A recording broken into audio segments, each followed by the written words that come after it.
ఏంటి భోంచేవా? బయట తినొచ్చా. ఎక్కడ తిన్నా?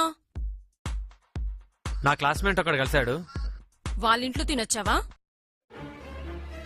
కాదు, నేను వాడు ఇంకో ఫ్రెండ్ ఇంటికి వెళ్ళాం, అక్కడ తినేసి వచ్చాం.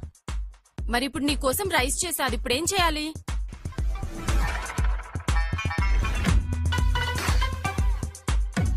ఓ పని చేయి, ఇప్పుడు పులిహార చేయి, రేపు మార్నింగ్ నువ్వే తిను. ఏంటి వెటకారమా?